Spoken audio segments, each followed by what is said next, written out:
My girlfriend got angry when I didn't feel enough sympathy when I found out that the guy she had an emotional affair with died.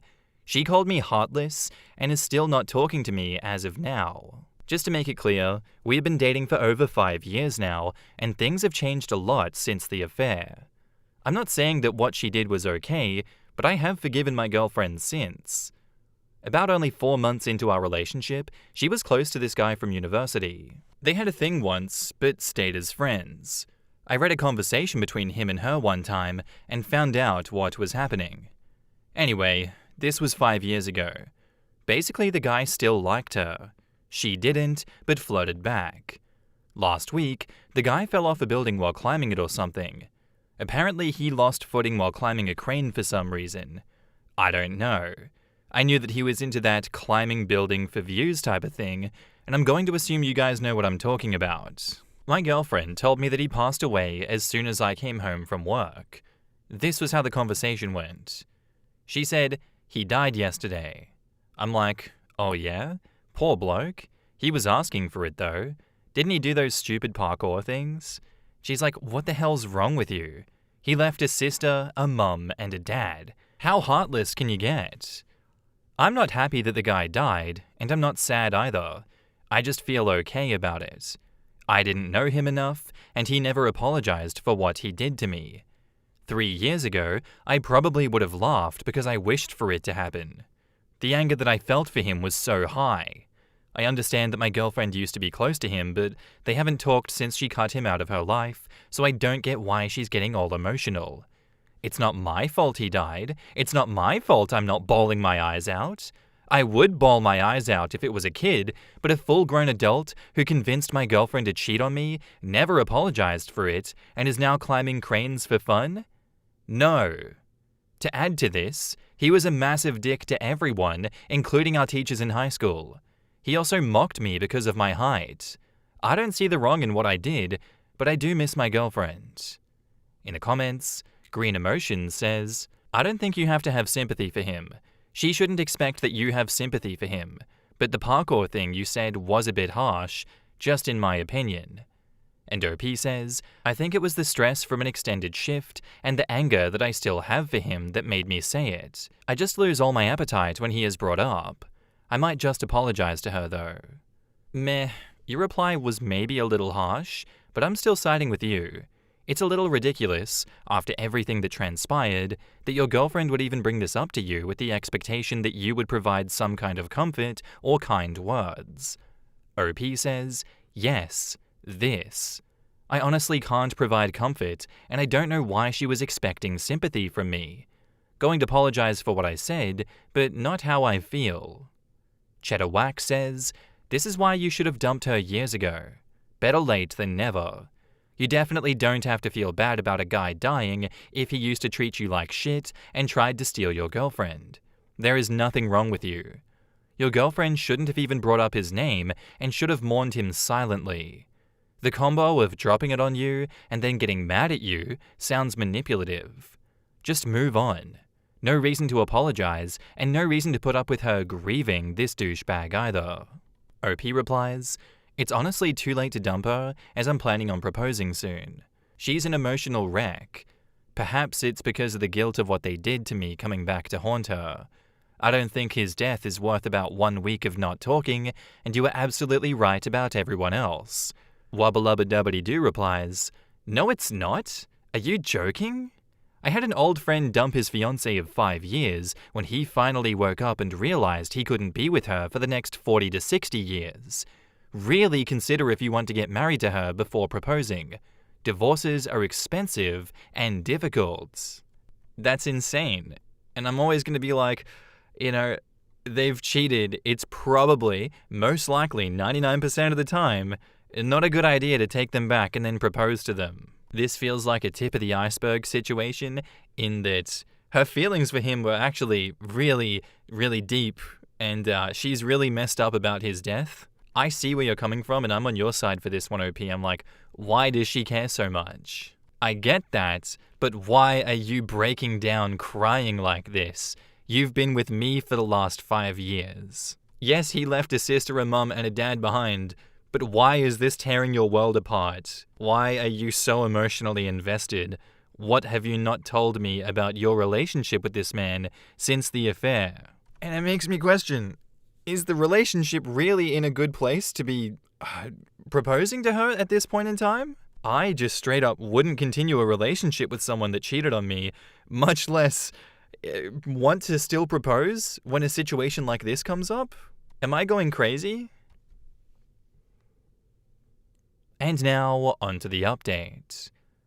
I appreciate everyone else's 2 cents on the issue. After logging out of this account, I walked up to my girlfriend in our bathroom to see her crying while looking at her phone. She found photos of them together while they were a thing. Just typing this makes me sick to my stomach. The sight of her being an emotional wreck just made me break down. I asked if we could talk tomorrow, and all she said was a faint yes.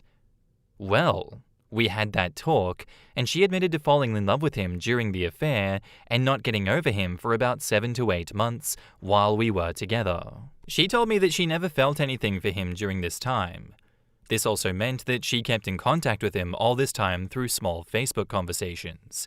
I'm going to give a few points to that Redditor who suggested that maybe she was in contact with him even before his death. I apologized for what I said, but I am terribly hurt. She lied to me all this time. I am not proposing. She has broken my trust and still stayed disloyal after all of these years and after everything that I have ever done for her. We have been through so many things.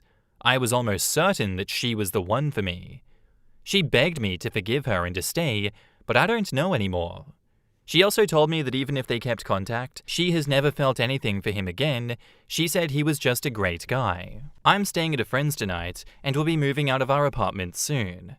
I took a day off work and my life has gone to shit. I don't know where to begin. I don't even know if we're broken up or not. All I know is I'm questioning everything at the moment. I don't want to move, I don't want to eat, I just can't. I'm missing her so much, and I'm tempted to come back home, but I'm also angry, and I'm afraid that I'm going to end up hurting her as soon as I see her. She's been trying to reach me and asking when I'm coming home, as if I only left for work. Don't worry, friends, I will be okay. I just wish that I broke up with her as soon as I found out about the affair so I wouldn't have to go through this all over again. It all feels like a dream to me. I know my reaction to his death was harsh, but I do not deserve any of this. And now, onto the second update. All I know is that she chose to betray me even when I made it clear that I wanted him out of our lives. I am now at a friend's house, and she's been calling and messaging me, even having the audacity to call my parents and demanding them to tell me to call her back. The pain is too much right now. I haven't eaten since. I don't think I can, and I don't want to do anything, including moving. I want to stay in bed and sleep in for the rest of my life. Everything reminds me of her. 5 years of my life wasted. All the money, the time, our apartment that I'm planning to give up to her because she doesn't have anyone else. I hate this. What did I ever do to deserve this? Update 1. Hello everyone.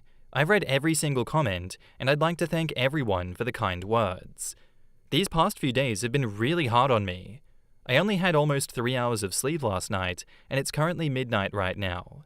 I'm not going to consider getting back with her. I'm trying to be okay. And now, onto the final update. So it's been weeks since the biggest shitstorm in my life happened.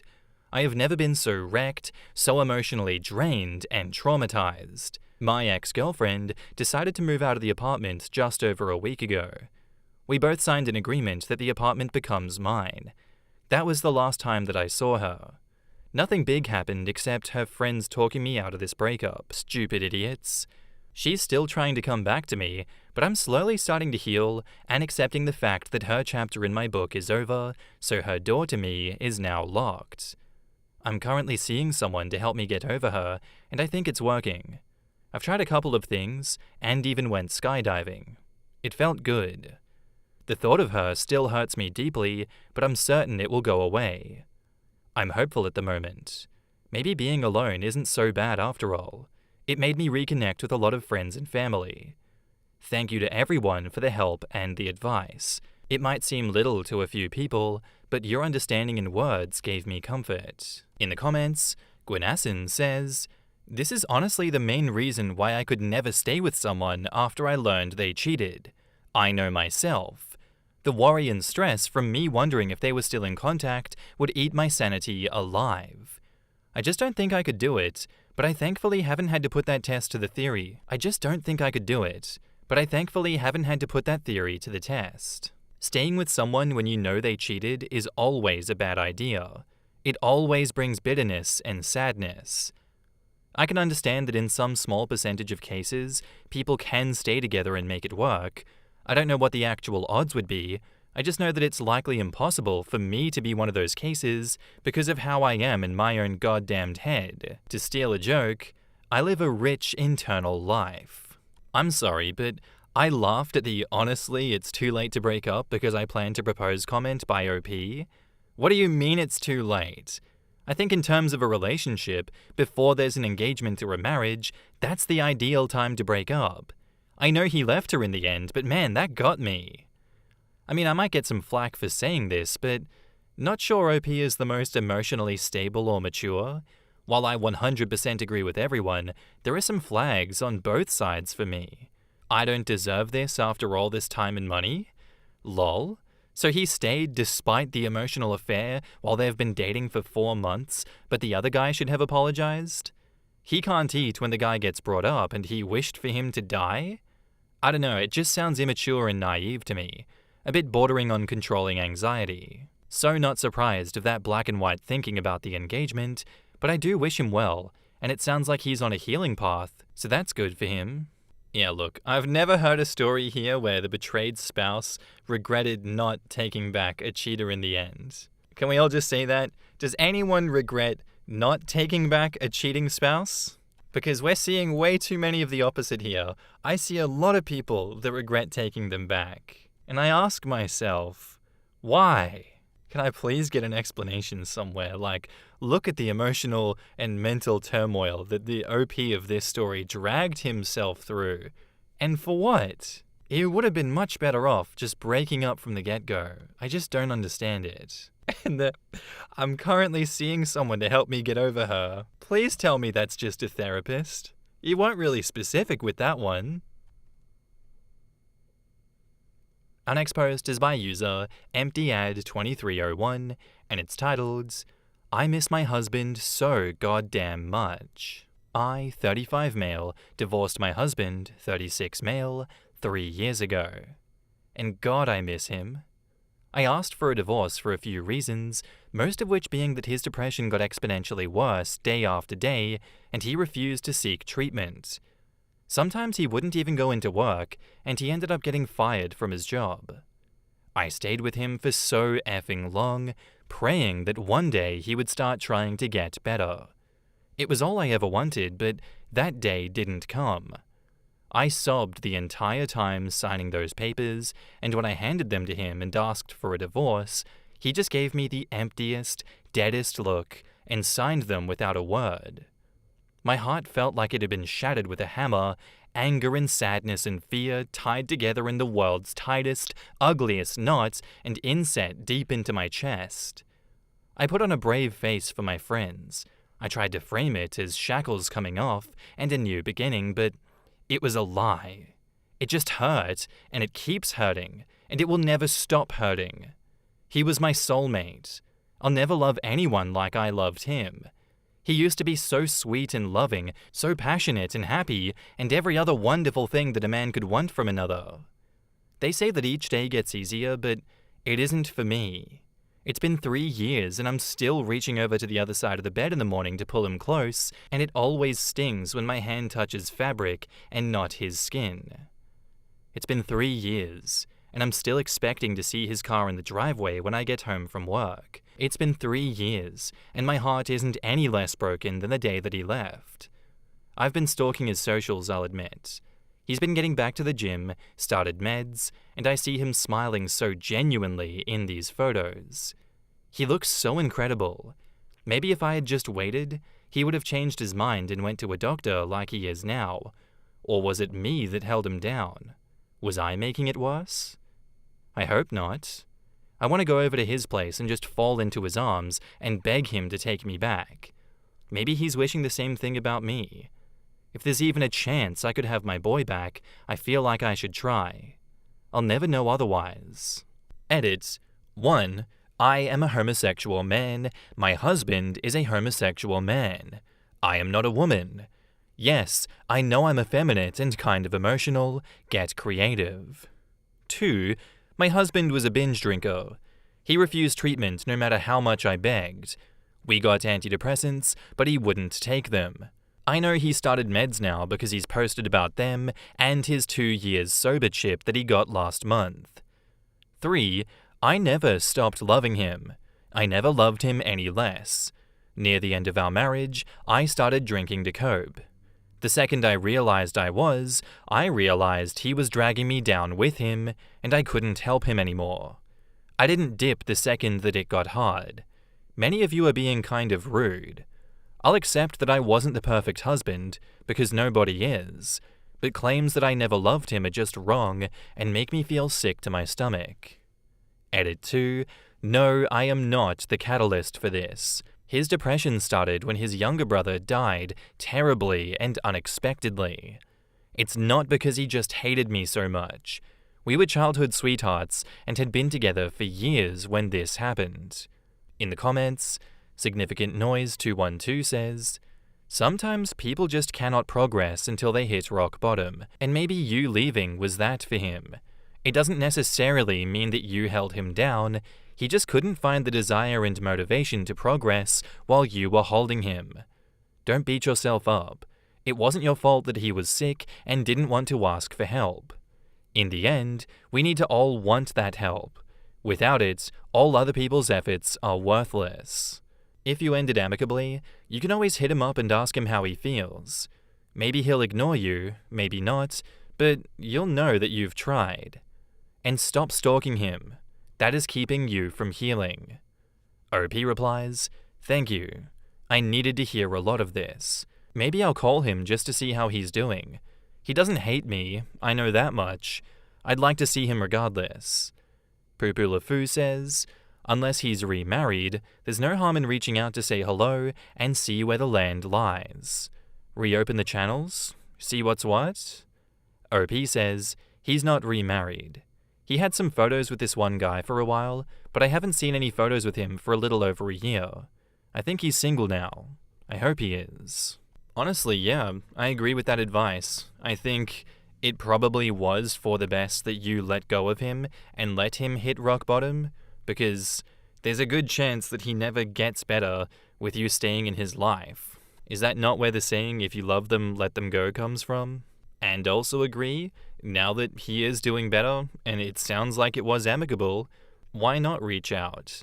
I mean, the worst he can say is no. The worst he can do is just ignore it. I'm sure there's a chance that he wants to reconnect, at least over coffee, and I would hope that you do, OP. I think this is one of those things that you might regret later in life if you don't do it. And now, onto the first update. Well, with Reddit's advice, I did it. A few days ago, I called my ex-husband, whom I divorced after 6 years, when he refused to seek treatment for his depression. I called him later in the evening. It was the first time we had spoken since a bit of trouble he had while he was still drinking 2.5 years ago. He picked up on the second ring. Our conversation was a little bit stilted at first, as to be expected, but he said he was really glad to hear from me. We ended up meeting up for coffee yesterday, as so many of you suggested. I'll admit, it was kind of hard to see him, but in a good way? He looked so much better than the last time that I had seen him, but he looked exactly like the man that I married. He had put off a ton of weight. He gained like 75-ish pounds during his struggle with depression, and before some dick says so, I didn't leave him because of his weight gain. He looked way healthier and very put together. I'll just say it. He looked incredibly hot. But what made it hard was that I couldn't kiss him hello like I used to, but God, the way his eyes lit up when he saw me, I barely needed to. We got our coffees and sat down, and he updated me a little on his life in the last 3 years. What really turned his life around was in part the divorce, but more so a DUI. No one was hurt, he was caught a few blocks from his apartment. He's since gone to rehab and AA.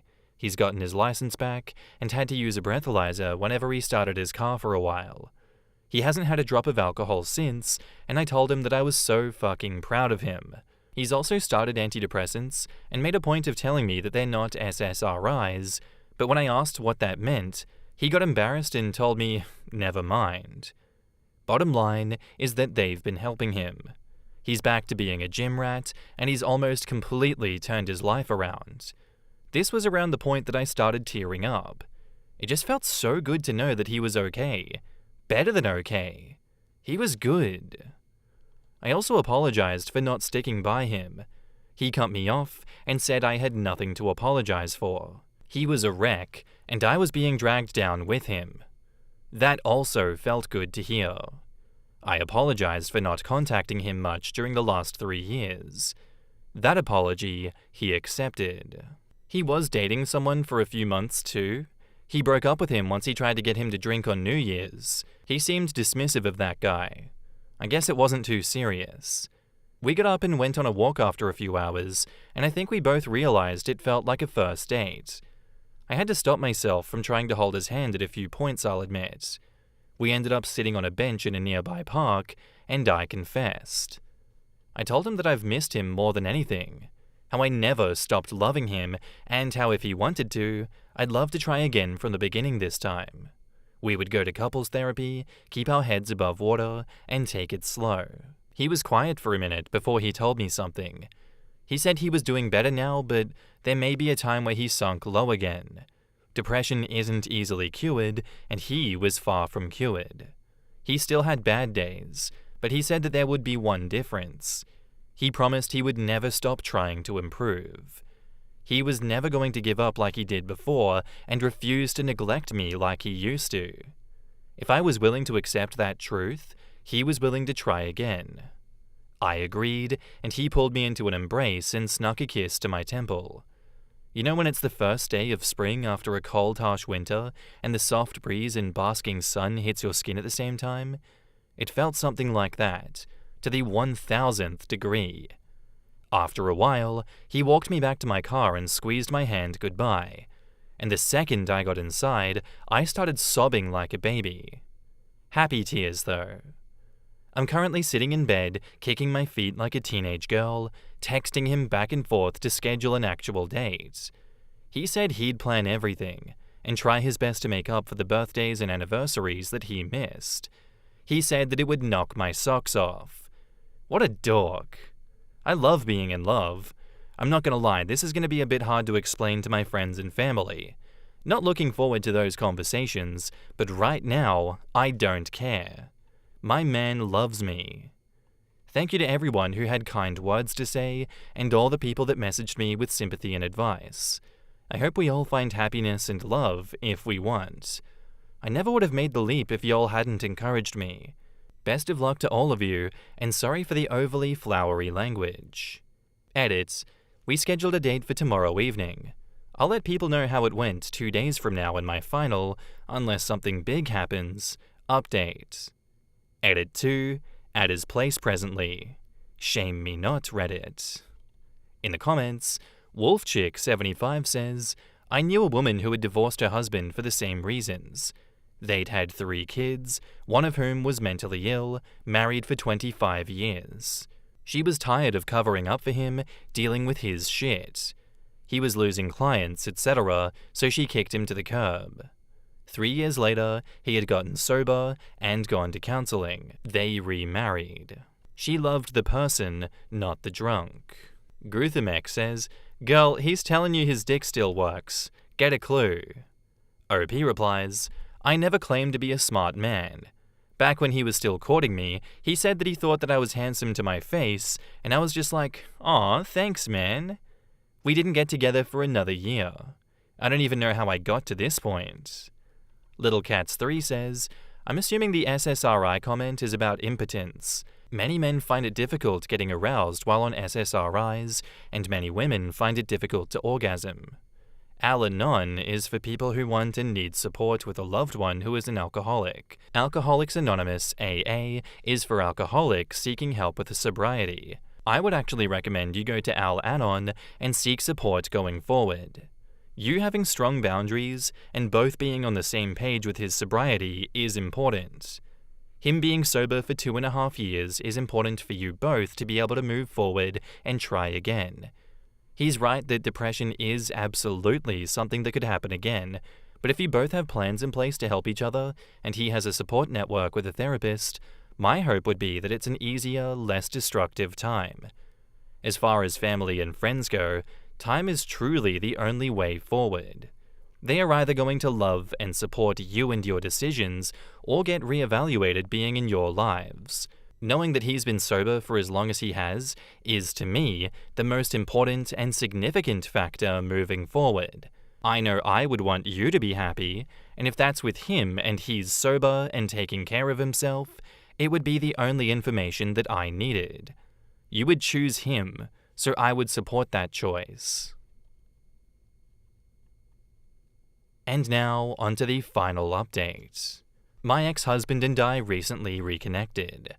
I won't go over the details of why we split or our reconciliation, since I'm sure the average Redditor can click buttons and most likely read.